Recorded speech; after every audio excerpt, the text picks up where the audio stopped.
Oyez la team du roi, bonjour et bienvenue sur ce nouveau format. Je vous en ai parlé dans ma première vidéo. J'ai envie de faire la visite de parc, de vous présenter la visite de parc. Alors de façon complète de A à Z, c'est-à-dire qu'on va référencer les tarifs, l'accessibilité, l'expérience une fois sur le parc et on va faire un petit briefing après. Mais dans un premier temps, je vais te demander, si tu ne l'as pas encore fait ou si tu es nouveau sur la chaîne, de t'abonner, d'activer les notifications, de lâcher des commentaires en cours de vidéo si tu as des questions auxquelles je répondrai avec un grand plaisir. Et n'hésite pas à aller voir mes réseaux sociaux. Allez, c'est parti, on rentre dans le vif du sujet. Aujourd'hui, je te parle du bioparc de Douai-la-Fontaine. Comme tu l'auras vu dans le titre, on a visité ça avec ma compagne. C'est à côté de chez nous, c'est à 35 minutes. On s'est dit c'est bien pour commencer. Et puis d'ailleurs, c'est le premier parc qui a déconfiné au plus proche de chez nous. D'ailleurs, je suis pas sûr qu'il y ait d'autres parcs qui aient déconfiné encore. Mais ils ont déconfiné le 16 mai. Nous, on y allait le 18, le lundi, pour éviter l'affluence de monde. Et on a bien fait parce qu'il y avait quasiment personne dans le parc. Alors je vais pas vous faire patienter plus longtemps, on va commencer par le vlog, donc c'est-à-dire la visite du parc en direct. Comme ça vous allez tout de suite pouvoir savoir si le parc va vous plaire ou non avant de passer aux informations pratiques. Allez, c'est parti, je t'emmène.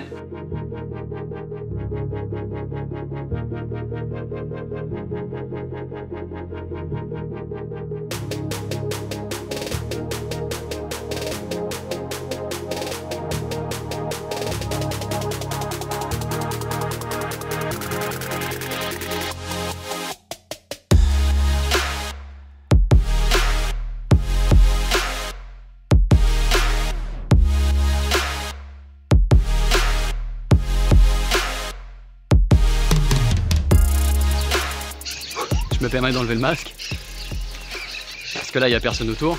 Alors aujourd'hui on se retrouve au zoo bioparc de Douai-la-Fontaine. Là on peut profiter du parc avec quasiment personne. On peut enlever le masque régulièrement parce que je dois avouer que aujourd'hui il fait chaud, on est lundi 18 et on a de belles températures et avec un masque en tissu, il y a des fois c'est dur. Donc on l'enlève quand il n'y a personne, on se permet de l'enlever. Bref, là actuellement on est dans la volière, la plus grande volière d'Europe. C'est la volière sud-américaine avec plus de 35 espèces d'oiseaux et 500 oiseaux au total. Là on est sur un point en hauteur dans la volière. Ce qui est super intéressant, c'est qu'on peut monter pour avoir une vue de toute la volière. Gros bémol, c'est que les personnes handicapées ne peuvent pas monter puisqu'il n'y a pas de point d'ascenseur. Ils auraient pu utiliser, ici c'est un accès soigneur, l'escalier qui est juste là. Celui-ci ils auraient pu l'utiliser pour faire au moins un monte-charge ou quelque chose pour les personnes. Regardez-moi ça. Dans cet endroit, on y retrouve des manchots et vraiment plein d'autres choses. Des pélicans, des perroquets, des flamants roses, des ibis rouges, des vautours. C'est vraiment extraordinaire. C'est pas pour rien que c'est la plus grande volière d'Europe et c'est vraiment la plus impressionnante. Oh, ça gueule de partout. Vous avez vu là les envols? Regardez ça, je sais pas si vous pouvez les voir. Des envols de perroquets, c'est juste magique. On peut se retrouver côte à côte avec des perroquets qui viennent se poser sur les poteaux ici à côté de nous. C'est vraiment magique, magique. Donc aujourd'hui on fait un petit point sur le zoo. On a testé les points de restauration, on a vérifié les toilettes, l'accessibilité handicapée, également l'attractivité des animaux, vérifier les enclos, on se posant quelques questions pour savoir si les enclos sont suffisamment aménagés pour les animaux et suffisamment grands. On a repéré quelques points négatifs. Alors on est en période de Covid et la question qu'on se posait c'était est-ce qu'on peut visiter les parcs alors que c'est la période de Covid-19. C'est pour ça qu'on est venu un lundi. Donc nous on est un lundi, il n'y a pas grand monde et c'est pas un problème de venir avec un masque dans le parc. On croise rarement des personnes, on en croise mais c'est très facile de faire attention. Il y a des points pour se désinfecter les mains partout, du gel hydroalcoolique partout, donc ça c'est super. Les points de restauration sont fermés, mis à part un point de restauration, on a pu aller manger, prendre une formule sandwich seulement disponible, où on mange bien d'ailleurs. Donc d'ailleurs je vous en reparlerai dans la vidéo plus tard. Et c'est vraiment un lieu extraordinaire. On va descendre peut-être un peu, je vais vous le présenter, je vais pas trop vous spoiler l'endroit.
Donc là on est dans le sanctuaire des okapis.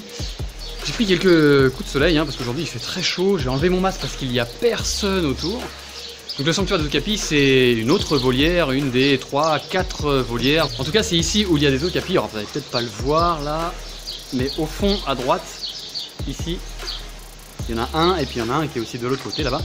C'est pareil, c'est un endroit où il y a plein d'oiseaux. Donc c'est un endroit vraiment super, on peut se mettre à l'ombre en plus. C'est beaucoup de nature, on est bien ici parce qu'il fait toujours... Quand on a chaud, il y a beaucoup de grottes aussi, il y a beaucoup de passages de grottes troglodytes pour aller d'un enclos à un autre. Et ça fait vraiment du bien quand il fait chaud comme aujourd'hui là en plein soleil.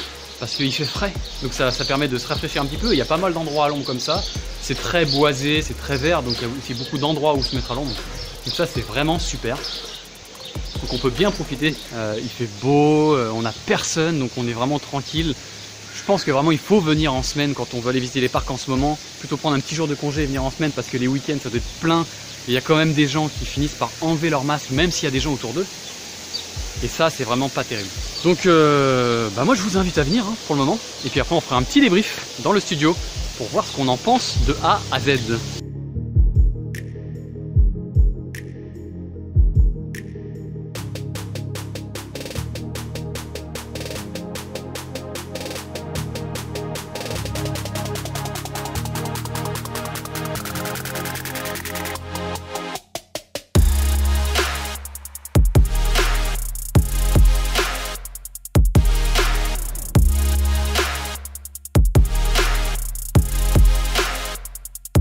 Alors il fait chaud.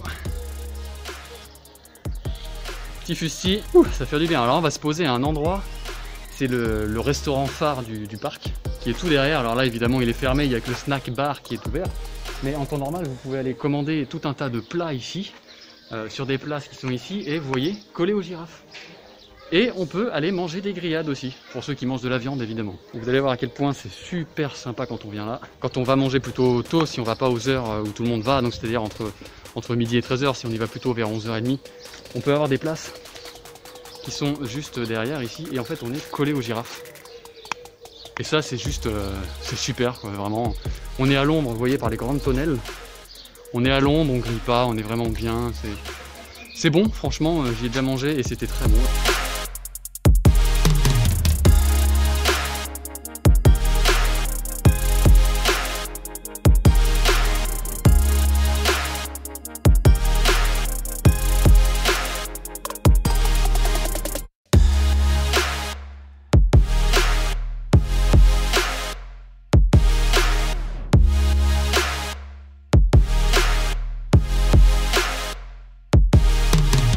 Voilà, il est temps de partir et de récupérer nos passes saison.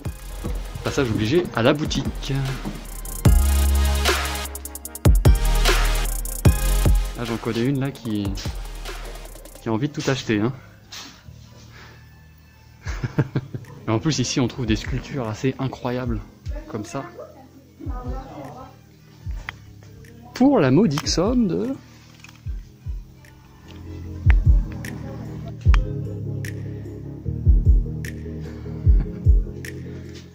Partout.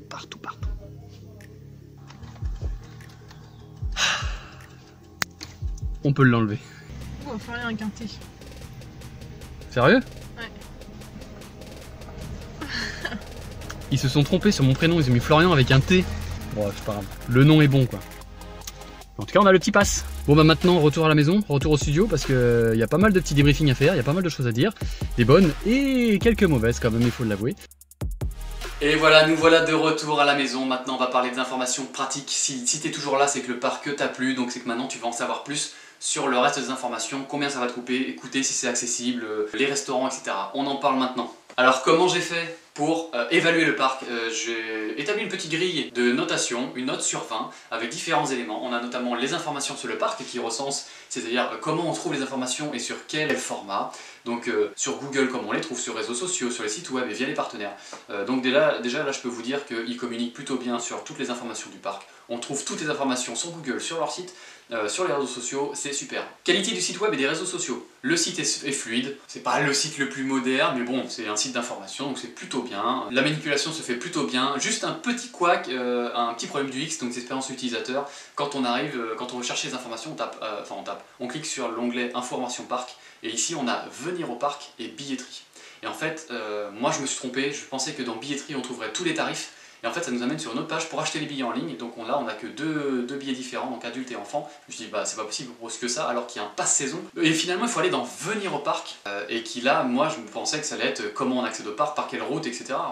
En fait, si vous allez dans Venir au parc, vous avez les horaires, les tarifs complets sur si vous êtes adulte, enfant, personne à mobilité, etc. Comment venir au parc. Toutes les informations sont ici, donc on trouve quand même tout sur le site. Plutôt bonne note là aussi. Je les ai sollicités avant de venir au parc, donc par les réseaux sociaux et par téléphone. Ça a été super. Réactivité, amabilité, pertinence dans les réponses, donc je suis très satisfait, c'était super. C'est ce qui vous intéressait le plus, le budget.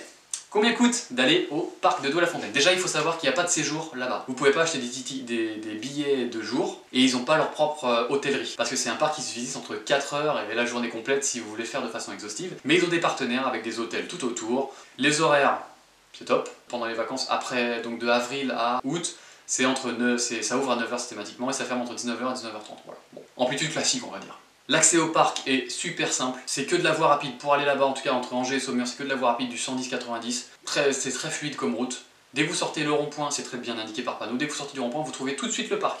Et il y a un parking en plus ombragé, c'est nickel. Alors en termes de tarifs, c'est plutôt complet. Ils proposent tout un panel de tarifs différents, donc ça c'est très intéressant. Il faut savoir déjà que vous payez moins cher si vous prenez le billet sur internet. Par contre sur internet, vous pouvez pas prendre le Zoopass, il n'y a pas les trucs de groupe, etc. Donc le billet internet, si vous avez 11 ans et plus, donc considéré adulte à partir de 11 ans, c'est 22,50 €, contre 23,50 € si vous achetez en guichet. Si vous avez entre 3 et 10 ans, c'est 16,50 € contre 17 € en guichet. Et si votre enfant a moins de 3 ans, c'est gratuit. Si vous êtes une personne à mobilité réduite ou si vous avez un enfant à mobilité réduite, les adultes à mobilité réduite, donc plus de 11 ans, c'est 21,90 €. On en parle un petit peu après de pourquoi c'est moins cher. Et entre 3 et 10 ans, c'est 15,90 €. Il faut savoir qu'aussi si vous êtes demandeur d'emploi, vous payez le tarif en guichet 21,90 €. Vous avez des réductions jusqu'à moins 15% si vous êtes en visite de groupe de plus de 20 personnes, notamment je pense aux sorties d'entreprise, vous pouvez avoir jusqu'à moins 15%. Le parc et la restauration sont gratuits pour le chauffeur et un accompagnateur. Et si vous êtes un groupe scolaire, si vous allez en groupe scolaire, c'est jusqu'à moins 35% sur les billets. Et vous pouvez également payer le tarif, alors visite VIP et soigneur d'un jour, c'est 165 € pour les adultes, même pour tout le monde, c'est 165 €.